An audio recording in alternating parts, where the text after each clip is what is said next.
بسم اللہ الرحمن الرحیم ونظیر المتعذرہ، یہ اصول الشاشی کا صفحہ نمبر 115 ہے اور حقیقت اور مجاز کی بحث جاری ہے۔ گزشتہ سبق میں آپ نے یہ پڑھ لیا کہ حقیقت کی 3 قسمیں ہیں: حقیقت متعذرہ، حقیقت مہجورہ اور حقیقت مستعملہ۔ اور یہ بھی آپ نے سمجھ لیا کہ حقیقت متعذرہ اور حقیقت مہجورہ ان دونوں کو بالاتفاق مجاز کی طرف پھیر دیا جاتا ہے۔ یہ سب آپ نے پڑھ لیا۔ آج یہ حقیقت متعذرہ، آج کے سبق میں آپ حقیقت متعذرہ اور حقیقت مہجورہ اور حقیقت مستعملہ کی مثالیں پڑھیں گے۔ مصنف رحمۃ اللہ علیہ حقیقت متعذرہ کی نظیر پیش کرتے ہیں: اذا حلف لا یأکل من هذه الشجرہ، جب کوئی آدمی قسم کھا لے کہ وہ اس درخت سے نہیں کھائے گا، یا قسم کھا لے کہ وہ اس ہانڈی سے نہیں کھائے گا، تو چونکہ یہ متعذرہ ہے تو اسے مجاز کی طرف پھیر دیا جائے گا۔ تو معنی کیا ہوگا کہ اس درخت کا پھل نہیں کھائے گا، یا اس ہانڈی میں کھانے کا جو سامان رکھا ہوا ہے وہ سامان نہیں کھائے گا۔ تو اب اگر کسی نے تکلف سے، پریشانی سے درخت ہی کو چبانا شروع کر دیا، کچھ حصہ کھا لیا، یا ہانڈی کا کچھ حصہ چبا لیا، کھا لیا، تو وہ حانث نہیں ہوگا، کیونکہ یہ حقیقت متعذرہ ہے اور حقیقت متعذرہ کو مجاز کی طرف پھیر دیا جاتا ہے، اور جب معنی مجازی مراد لے لیا گیا تو اب معنی حقیقی مراد نہیں لیا جا سکتا۔ ترجمہ کرنے سے پہلے آپ متعذرہ اور مہجورہ میں فرق بھی سمجھ لیں، اور دونوں کی ایک طرح سے تعریف بھی کہہ سکتے ہیں کہ حقیقت متعذرہ وہ حقیقت ہے جسے اختیار کرنا مشکل اور دشوار ہوتا ہے، اور لوگوں نے اسے اختیار کرنا ترک کر دیا ہوتا ہے۔ اور حقیقت مہجورہ وہ حقیقت ہے جسے اختیار کرنا دشوار نہیں ہے، لیکن لوگوں نے اسے اختیار کرنا ترک کر دیا ہے۔ تو گویا حقیقت متعذرہ بھی متروک ہوتی ہے اور حقیقت مہجورہ بھی متروک ہوتی ہے، لیکن حقیقت متعذرہ کو اختیار کرنا، اس پر عمل کرنا یہ دشوار ہوتا ہے، مشکل ہوتا ہے، اور حقیقت مہجورہ پر عمل کرنا یہ دشوار اور مشکل نہیں ہوتا ہے۔ تو اس سے متعذرہ اور مہجورہ کی تعریف بھی سمجھ میں آ گئی ہوگی اور دونوں میں فرق بھی معلوم ہو گیا ہوگا۔ اب ترجمہ دیکھ لیں: وَنَظِيرُ الْمُتَعَذِّرَةِ اِذَا حَلَفَ لَا يَأْكُلُ مِنْ هَذِهِ الشَّجَرَةِ، اور حقیقت متعذرہ کی نظیر جب کوئی آدمی قسم کھا لے کہ وہ اس درخت سے نہیں کھائے گا، او من هذه القدر، یا اس ہانڈی سے نہیں کھائے گا، فَإِنَّ أَكْلَ الشَّجَرَةِ أَوِ الْقِدْرِ مُتَعَذِّرٌ، تو یقیناً درخت کھانا یا ہانڈی کھانا یہ متعذر ہے۔ فَيَنْصَرِفُ إِلَى ثَمَرَةِ الشَّجَرَةِ وَإِلَى مَا يَحُلُّ فِي الْقِدْرِ، تو یہ قسم پھر جائے گی، راجع ہوگی درخت کا پھل کھانے اور اس چیز کے کھانے کی طرف جو ہانڈی میں سمائے، ہانڈی کے اندر ہو۔ تو گویا معنی مجازی مراد ہو گیا، معنی حقیقی مراد نہیں ہے۔ اب اگر کسی نے معنی حقیقی اختیار کیا کسی پریشانی سے تو وہ حانث نہیں ہوگا۔ حتی لو اکل من عین الشجرۃ او من عین القدر، یہاں تک کہ اگر قسم کھانے والے نے عین شجرہ سے، خود اس درخت سے کچھ کھا لیا، یا عین ہانڈی سے کچھ کھا لیا، کسی تکلف سے، کسی پریشانی سے، مشقت سے، لا یحنث، تو وہ حانث نہیں ہوگا۔ وعلی ھذا قلنا، اور اسی بنیاد پر ہم نے کہا، یعنی حقیقت متعذرہ کی صورت میں معنی مجازی مراد ہوتا ہے اور حقیقت متعذرہ وہاں مراد نہیں لی جاتی۔ اسی ضابطے کی بنیاد پر ہم نے یہ کہا کہ اگر کسی نے یہ قسم کھا لی کہ لا یشرب من هذه البیر، کہ وہ اس کنویں سے نہیں پیے گا، وہ اس کنویں سے نہیں پیے گا، تو ظاہر ہے کہ کنویں سے منہ لگا کر کے پانی پینا یہ بہت مشکل ہے، بہت دشوار ہے۔ یہ گویا اسی وقت ہو سکتا ہے جب کہ کوئی آدمی کنویں میں گر جائے یا کوئی آدمی ٹانگ میں رسی باندھ کر کنویں میں اسے لٹکا دے، جبھی وہ کنویں سے منہ لگا کر کے پانی پی سکتا ہے۔ تو قسم کھا لیا کہ وہ اس کنویں سے نہیں پیے گا، تو چونکہ یہ حقیقت متعذرہ ہے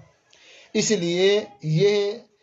قسم پھر جاتی ہے اغتراف کی طرف، یعنی وہ اس کنویں کا پانی چلو میں لے کر نہیں پیے گا، کسی برتن میں نکال کر کے ہاتھوں میں ڈال کر نہیں پیے گا، یا کسی برتن میں نکال کر کے اسے نہیں پیے گا، یہ معنی مجازی مراد ہوگا۔ اب اگر ہم یہ فرض کر لیں کہ کسی قسم کھانے والے نے کسی تکلف سے، پریشانی سے منہ لگا کر کے ہی کنویں سے پانی پی لیا، تو کیا حکم ہوگا؟ کہتے ہیں اگر ہم یہ فرض کر لیں کہ اس نے ایسا کیا ہے تو وہ حانث نہیں ہوگا بالاتفاق، کیونکہ یہاں حقیقت متروک ہے اور معنی مجازی کی طرف اسے پھیر دیا گیا ہے۔ جب معنی مجازی مراد لے لیا گیا تو اب معنی حقیقی مراد نہیں لے سکتے۔ وعلی هذا قلنا، اور اسی بنیاد پر ہم نے کہا اذا حلف لا یشرب من هذه البیر، جب قسم کھا لے کہ وہ اس کنویں سے نہیں پیے گا، یا نصرف ذلك الى الاغتراف، تو یہ قسم بھی منہ لگا کر کے، یہ قسم بھی چلو میں پانی لے کر پینے کی طرف پھر جائے گی، حتی لو فرضنا انه لو کرع بنوع تکلف، کرع یکرع اور کرع یکرع یعنی منہ لگا کر کے پانی پینا، یہاں تک کہ اگر ہم فرض کر لیں کہ اس قسم کھانے والے شخص نے اگر کسی تکلف سے منہ لگا کر کے پانی پی لیا تو بالاتفاق وہ حانث نہیں ہوگا۔ یہ حقیقت متعذرہ کی نظیر تھی۔ وہ نظیر المحجورہ، اور حقیقت محجورہ کی نظیر، لو حلف لا یضع قدمہ فی دار فلاں، اگر کسی شخص نے قسم کھا لی کہ وہ فلاں کے گھر میں اپنا قدم نہیں رکھے گا، تو ظاہر ہے کہ وضع قدم بدون دخول یہ متروک ہے، عادتاً اسے مراد نہیں لیا جاتا ہے کہ وضع قدم بولیں اور صرف پاؤں رکھنا مراد لیں، داخل ہونا مراد لیں۔ تو وضع قدم کا جو حقیقی معنی ہے پاؤں رکھنا، یہ متروک ہے عادتاً، یعنی ایسا نہیں ہوتا ہے کہ ایسا کلمہ یعنی وضع قدم بولا جائے اور دخول کے بغیر صرف پاؤں رکھنا مراد لیا جائے۔ لہٰذا اب اگر کسی شخص نے صرف قدم رکھا اور داخل نہیں ہوا تو اگرچہ وضع قدم پا لیا گیا، معنی حقیقی پا لیا گیا، لیکن وہ حانث نہیں ہوگا، کیونکہ یہ حقیقت محجور ہے، متروک ہے۔ اس سے مراد لیتے ہیں دخول، لہذا وہ داخل ہو تو پھر حانث ہو جائے گا، چاہے وہ ننگے پاؤں ہو، چاہے سوار ہو کر کے ہو، یا کسی بھی حال میں ہو۔ لو حلف لا یضع قدمہ فی دار فلاں، اگر قسم کھا لیا کہ وہ اپنا قدم فلاں کے گھر میں نہیں رکھے گا، فإن ارادۃ وضع القدم محجورۃ عادۃ، تو یقیناً وضع قدم مراد لینا یہ عادتاً متروک ہے، محجور ہے، بغیر دخول کے۔ وعلی ھذا قلنا، اور اسی بنیاد پر ہم نے کہا، جب یہ ضابطہ آپ کو سمجھ میں آ گیا کہ حقیقت محجورہ یہ متروک ہوتی ہے، وہاں معنی مجازی مراد لیا جاتا ہے، تو اس بنیاد پر ہم نے یہ کہا کہ نفس خصومت کا وکیل بنانا، یعنی خاص لڑائی کا، خاص جھگڑے کا وکیل بنانا، یہ پھر جائے گا مطلق جواب خصم کی طرف، یعنی جو مقابل ہے اس کے جواب، مطلق جواب کی طرف پھر جائے گا، یعنی یہ مقید نہیں ہوگا خلد رد ہی کرنا ہے۔ جیسے کسی نے کسی کو وکیل بنایا اپنا کہ اس کا جو مقابل ہے اس سے وہ جھگڑا کرے، تو جھگڑا کرنے کے لیے وکیل بنایا تو یہ عادتاً اور شرعاً محجور ہے. یعنی عادتاً ایسا نہیں ہوتا ہے کہ کوئی آدمی کسی کو صرف جھگڑا کرنے کے لیے، اس کا رد کرنے ہی کے لیے وکیل بنائے. آدمی قاعدے سے بات نہیں کر پاتا ہے، سنجیدہ آدمی کو وکیل بنا دیتا ہے تاکہ وہ اپنی بات آسانی سے سمجھا سکے. تو صرف رد کرنا، صرف جھگڑنا، اس کی توکیل عادتاً یہ اور شرعاً یہ محجور ہے، متروک ہے. تو اس کا معنی مجازی مراد ہوتا ہے کہ مطلقاً مقابل کا جواب دینا. یہ جواب دینا کبھی نام کے ساتھ ہوگا اور کبھی لا کے ساتھ ہوگا. کبھی وہ مقابل جو بات کہہ رہا ہے اس کا اقرار بھی کرے گا، اعتراف بھی کرے گا، اور کبھی ایسا ہوگا کہ جو کہہ رہا ہے اس کا رد بھی کر دے گا. وَعَلَىٰ هَٰذَا قُلْنَا، اور اسی بنیاد پر ہم نے کہا، التوکیل بنفس الخصومت ینصرف الی مطلق جواب الخصم. توکیل بنفس الخصومہ یعنی خاص لڑائی جھگڑے کا وکیل بنانا، یہ راجع ہوگا مقابل کے جواب دینے کی طرف، مطلقاً مقابل کے جواب دینے کی طرف. رد اور اعتراف کی قید سے وہ آزاد ہوگا. حتی یسعی للوکیل ان یجیب بنعم کما یسعہ ان یجیب بلا، یہاں تک کہ وکیل کے لیے اس بات کی گنجائش ہوگی کہ وہ نعم کے ذریعہ جواب دے، جیسے اس کے لیے اس بات کی گنجائش ہے کہ وہ لا کے ذریعہ جواب دے. یعنی موکل کا جو مقابل ہے وہ جو کچھ کہہ رہا ہے اسے سننے کے بعد جو مناسب جواب سمجھ میں آئے، چاہے نام یا لا، دونوں طرح سے وہ جواب دے سکتا ہے. لأن التوکیل بنفس الخصومت محجور شرعا وعادتا، اس لیے کہ نفس خصومت کا وکیل بنانا یہ محجور ہے، شرعاً بھی محجور ہے، عادتاً بھی. لہٰذا یہ نہیں کہا جائے گا کہ میں نے وکیل بنایا تھا نفس خصومت کا، اس کا مطلب یہ ہوا کہ جو بھی موکل کا مقابل بات کرے اس کو رد ہی کرے، انکار ہی کرے. یہ دو قسمیں ہو گئیں، حقیقت متعذرہ اور حقیقت محجورہ. اب تیسری قسم، وَلَوْ كَانَتِ الْحَقِيقَةُ مُسْتَعْمَلَةً، اور اگر حقیقت مستعملہ ہو تو اب اس کی دو صورتیں ہیں. ایک صورت یہ ہے کہ اس کے لیے کوئی مجاز متعارف ہو، یعنی حقیقت مستعملہ ہے اور اس حقیقت کے لیے کوئی مجاز متعارف ہے، یعنی ایسا مجاز ہے جو استعمال میں اس حقیقت سے زیادہ ہے، اس سے غالب ہے، تو گویا اس کے لیے مجاز متعارف ہوا. اور اگر کوئی ایسا مجاز نہیں ہے جو حقیقت جو استعمال کے لحاظ سے حقیقت پر غالب ہو، اس سے زیادہ ہو، تو گویا مجاز متعارف نہیں ہے. تو اب اگر حقیقت اور مجاز دونوں کا استعمال یکساں ہو رہا ہے، یا حقیقت کا استعمال زیادہ ہو رہا ہے، مجاز کا استعمال کم ہو رہا ہے، تو ان دونوں صورتوں میں یہ کہا جائے گا کہ اس حقیقت مستعملہ کا کوئی مجاز متعارف نہیں ہے. تو اگر حقیقت مستعملہ ہے تو اب یا تو اس کے لیے کوئی مجاز متعارف ہوگا یا نہیں ہوگا. کہتے فَإِن لَمْ يَكُنْ لَهَا مَجَازٌ مُتَعَارَف، تو اگر حقیقت مستعملہ کے لیے کوئی مجاز متعارف نہ ہو، فَالْحَقِيقَةُ أَوْلَى بِلَا خِلَافٍ، تو اس صورت میں بلا خلاف، بغیر کسی اختلاف کے، حقیقت مراد لینا مجاز مراد لینے سے اولا ہے، بہتر ہے. یہاں اولا کا مطلب کیا؟ یہی حق ہے، اس لیے کہ کلام میں اصل حقیقت ہی ہے، اور جب اس کے معارض کوئی چیز نہیں پائی گئی تو اس پر عمل کرنا ضروری ہوگا. لہٰذا اس صورت میں حقیقت ہی کو مراد لیا جائے گا، اسی پر عمل کیا جائے گا اور مجاز کو ترک کر دیا جائے گا. فَإِنْ كَانَ لَهَا مَجَازٌ مُتَعَارَف، اور اگر اس حقیقت مستعملہ کے لیے کوئی مجاز متعارف ہے، یعنی ایسا مجاز ہے جس کا استعمال حقیقت سے زیادہ ہوتا ہے، فَالْحَقِيقَةُ أَوْلَى عِنْدَ أَبِي حَنِیفَةَ، تو اس صورت میں حقیقت کو مراد لینا، یعنی حقیقت کو مراد لینا، اسے اختیار کرنا امام اعظم ابو حنیفہ کے نزدیک یہ اولا ہے مجاز مراد لینے سے. وَعِنْدَهُمَا الْعَمَلُ بِعُمُومِ الْمَجَاز أَوْلَى، اور صاحبین یعنی امام ابو یوسف اور امام محمد رحمہم اللہ کے نزدیک عموم مجاز پر عمل کرنا اولا ہے حقیقت پر عمل کرنے کی بنسبت. یہ اختلاف ہو گیا. اب مثال میں اس کا ثمرہ دیکھیے. مثال ہو لو حلف لا یأکل من هذه الحنطہ، اس کی مثال یعنی حقیقت مستعملہ کی ایک مثال کی، یعنی مجاز متعارف بھی ہے اور حقیقت مستعملہ بھی ہے، اس کی مثال اور فرق دیکھیں۔ لو حلف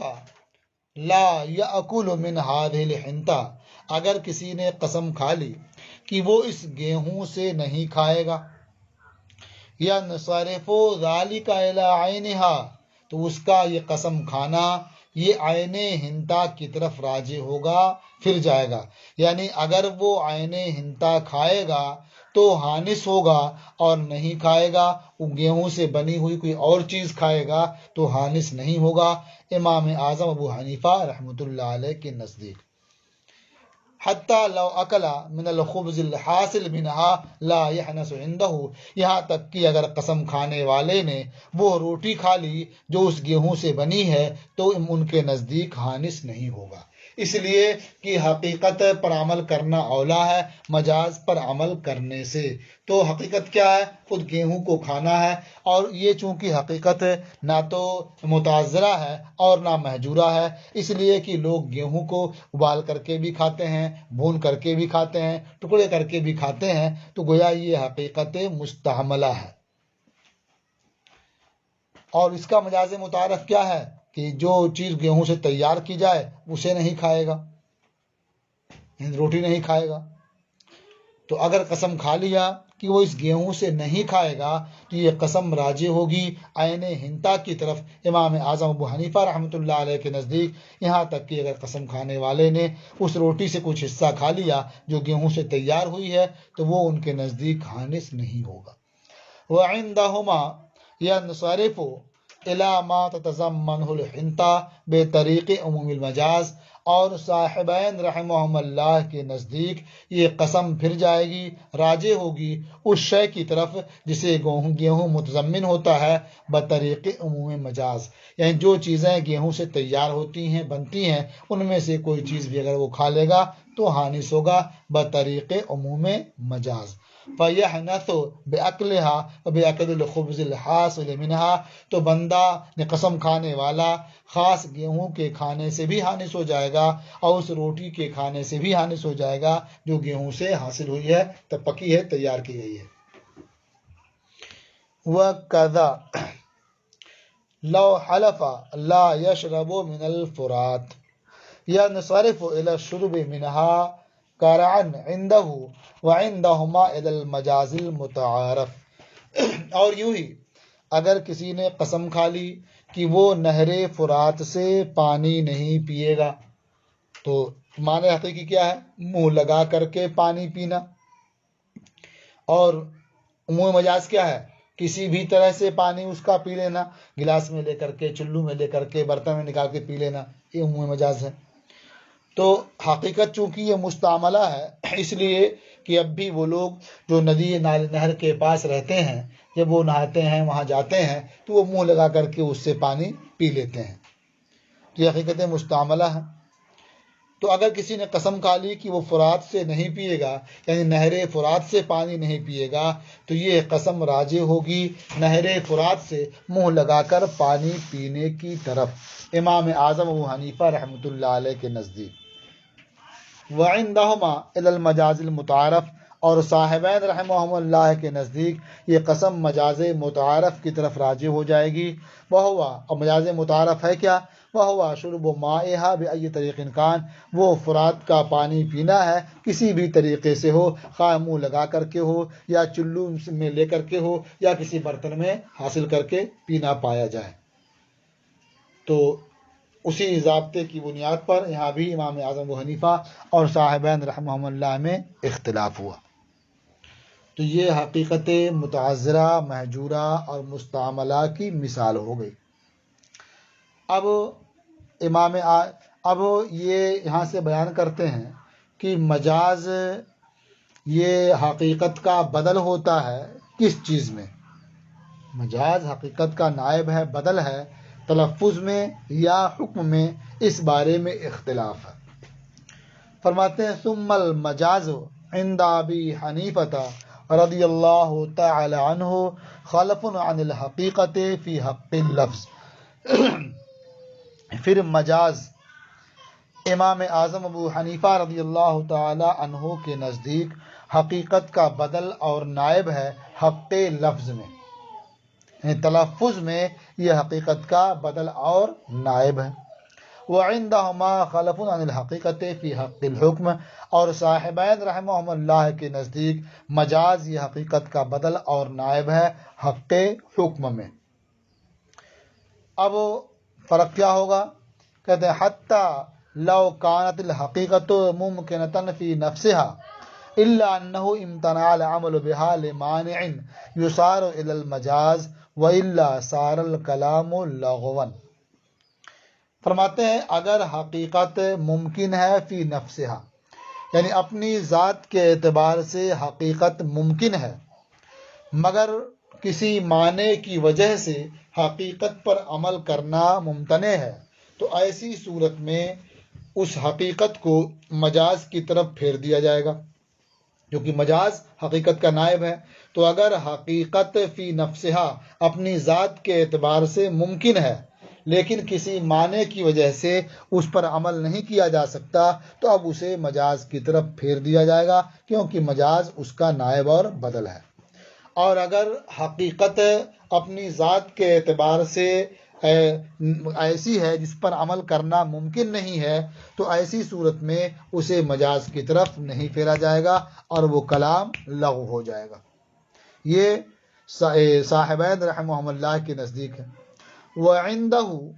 یصار الی المجاز وان لم تکن الحقیقت ممکنۃ فی نفسها، اور امام اعظم ابو حنیفہ رحمۃ اللہ علیہ کے نزدیک حقیقت کو مجاز کی طرف پھیر دیا جائے گا اگرچہ حقیقت فی نفسها ممکن نہ ہو، اپنی ذات کے اعتبار سے ممکن نہ ہو، جب بھی اسے مجاز کی طرف پھیر دیا جائے گا اگر عربی کے لحاظ سے اس کا تلفظ کرنا، اس کا بولنا صحیح ہے.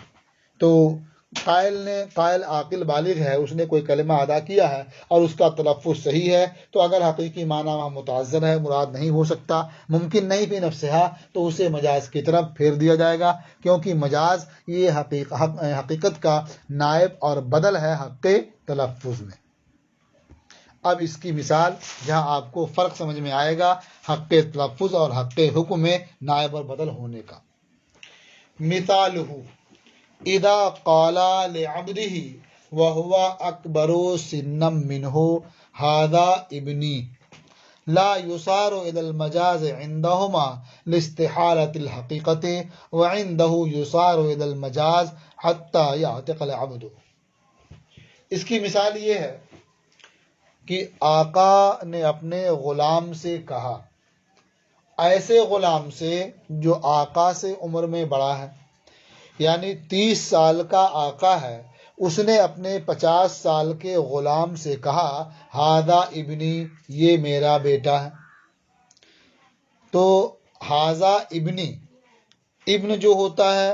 یہ آزاد ہوتا ہے، تو یہ ہاذا ابنی کہنا اور اس سے مراد بیٹا لینا یہ حقیقت ہے، اور ہاذا ابنی کہنا اور اس سے مراد آزادی لینا یہ مجاز ہے. اس لیے کہ ابن لفظ ہے، اسے بولا گیا، اور جو اس کا لازم ہے یعنی آزاد ہونا وہ مراد لیا گیا، تو یہ مجاز ہو جائے گا. تو ہاذا ابنی یہ بنوت مراد ہو تو حقیقت ہے، اور آزادی مراد ہو تو یہ مجاز ہے.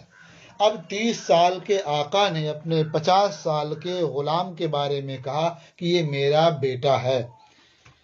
تو صاحبین رحمہم اللہ کے نزدیک یہ کلام مجاز کی طرف نہیں پھیرا جا سکتا، کیونکہ حقیقت یہاں محال ہے. ایسا یہ محال ہے کہ باپ 30 سال کا ہو اور بیٹا 50 سال کا ہو، تو حقیقت یہاں محال ہے، اس لیے اسے مجاز کی طرف نہیں پھیرا جائے گا.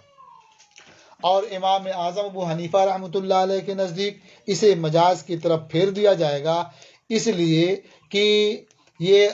عربی ترکیب ہے ہاذا ابنی، یہ مبتدا خبر ہے اور یہ بالکل صحیح ہے، اور اس کا حقیقی معنی مراد لینا یہاں صحیح نہیں ہے، تو اسے مجاز کی طرف پھیر دیا جائے گا اور وہ غلام آزاد ہو جائے گا.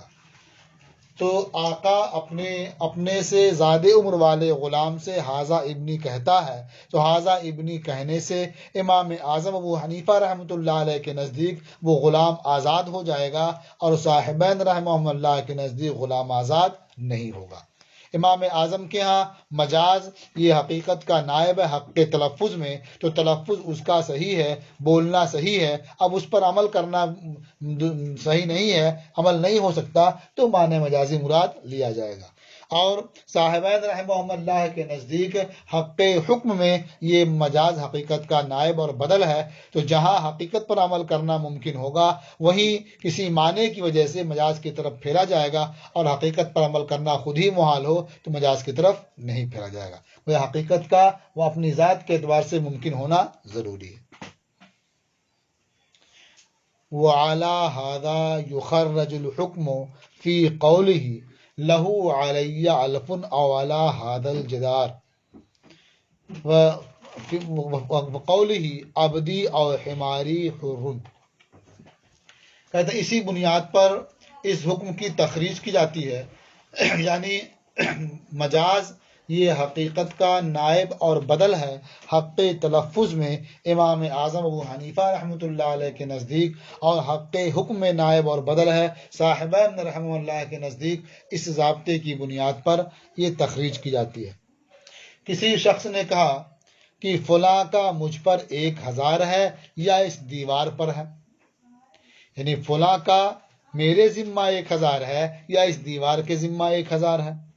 تو اب ظاہر ہے کہ یہ دو میں سے کسی ایک پر 1000 کا اقرار کرنا، اعتراف کرنا ہے بغیر تعین کے، اور یہاں جو حقیقت ہے دیوار پر 1000 قرض ہونا یا 1000 دیوار کے ذمے ہونا یہ محال ہے۔ دیوار پر کسی کا قرض نہیں ہو سکتا، کسی کا دیوار کے ذمہ کچھ باقی نہیں ہو سکتا، تو چونکہ حقیقت کے لحاظ سے یہ محال ہے، اس لیے جس نے اقرار کیا ہے اس پر 1000 لازم نہیں ہوں گے، یہ کلام لغو ہو جائے گا۔ اور امام اعظم ابو حنیفہ رحمۃ اللہ علیہ کے نزدیک چونکہ یہ عربی عبارت ہے، اس کا تلفظ صحیح ہے، اس کی ترکیب صحیح ہے، اور اس عبارت کا جو آخری حصہ ہے اس پر عمل نہیں ہو سکتا، اسے مراد نہیں لیا جا سکتا، تو اقرار کرنے والا جو ہے اس پر 1000 لازم ہو جائے گا۔ یعنی یہ الگ تعین نہیں تھی، لیکن ایک کو مراد لیا جانا یہ ممکن نہیں ہے، تو یہ خود بخود تعین ہو گئی اور اقرار کرنے والے پر 1000 لازم ہو جائے گا۔ یا ایسے کہا کہ میرا غلام یا میرا گدھا آزاد ہے، تو گدھے کے آزاد کرنے کوئی مطلب نہیں ہوتا ہے، غلام آزاد ہو جائے گا۔ امام اعظم و حنیفہ رحمۃ اللہ علیہ کے نزدیک اور صاحبین رحمہ اللہ کے نزدیک یہ کلام لغو ہو جائے گا،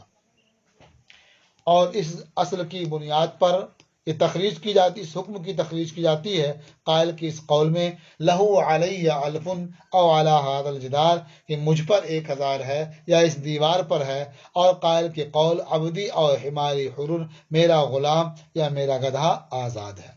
تفصیل اس کی آپ نے سن لی کہ دونوں مسئلوں میں امام اعظم ابو حنیفہ رحمۃ اللہ علیہ کے نزدیک عمل ہوگا، یعنی مقر کے اوپر 1000 لازم ہوں گے اور قائل کا غلام آزاد ہو جائے گا، اور صاحبین رحمہ اللہ کے نزدیک یہ دونوں کلام لغو ہو جائے گا۔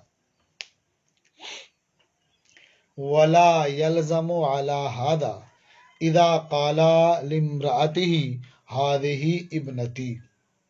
یہاں ایک اعتراض ہو سکتا تھا تو اس اعتراض کا جواب دے دیتے ہیں۔ کوئی یہ کہہ سکتا تھا کہ اوپر جب کہا گیا ہاذا ابنی، آقا نے اپنے غلام سے کہا ہاذا ابنی، یہ میرا بیٹا ہے، اور بیٹا اس کا ہے نہیں حقیقت میں، تو کیا مراد لیا کہ یہ آزاد ہے؟ تو جیسے ہاذا ابنی کہنے سے غلام آزاد ہو جاتا ہے، تو اسی طرح سے اگر کسی مرد نے اپنی بیوی سے کہا کہ یہ میری بیٹی ہے، تو ظاہر بات ہے کہ وہ بیٹی ہے نہیں، کیونکہ اس کا نسب دوسرے سے معروف ہے، یہ معلوم ہے کہ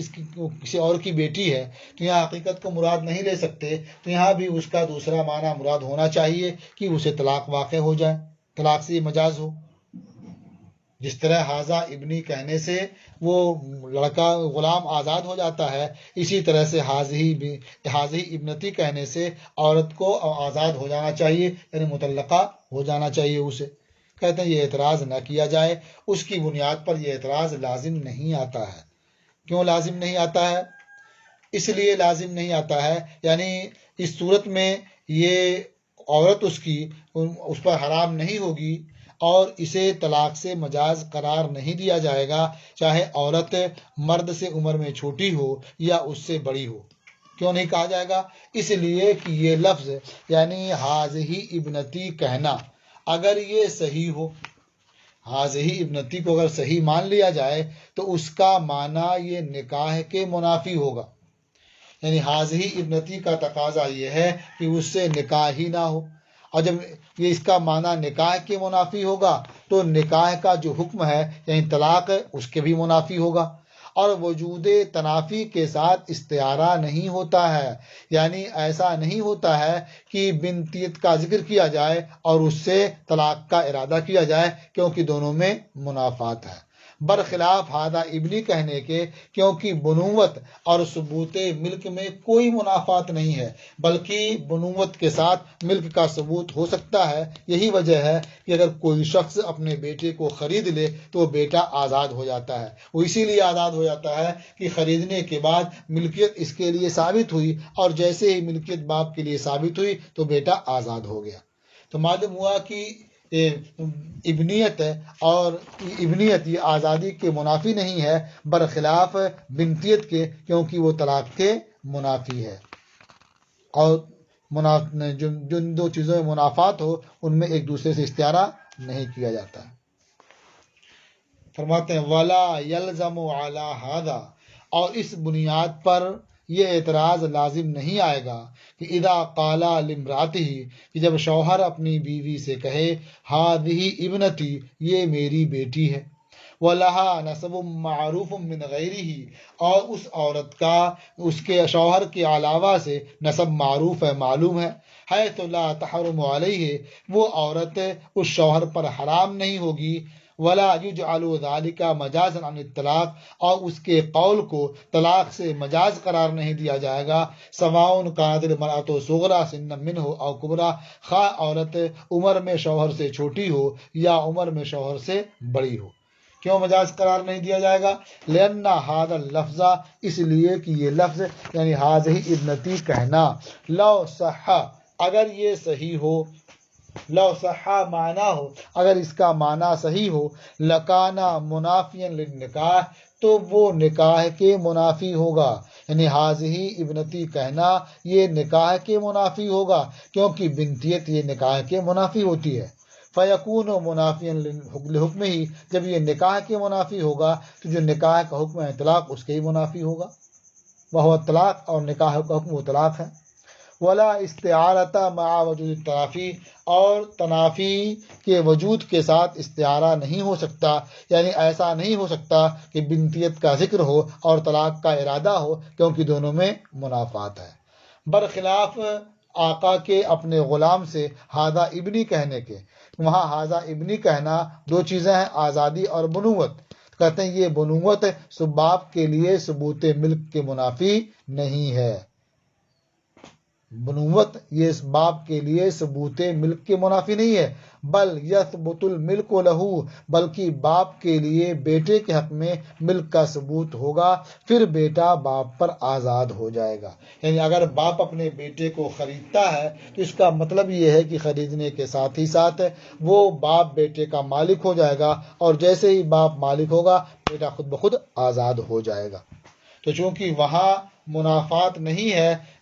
ابن بنوت میں اور ثبوت ملک میں، اس لیے اس پر اس کا قیاس نہیں کیا جائے گا، کیونکہ بنتیت اور طلاق میں منافات ہے، لہذا یہاں اس کے ذریعہ اعتراض نہیں کیا جائے گا، اور حاضی ابنتی کہنے سے وہ عورت مطلقہ نہیں ہوگی۔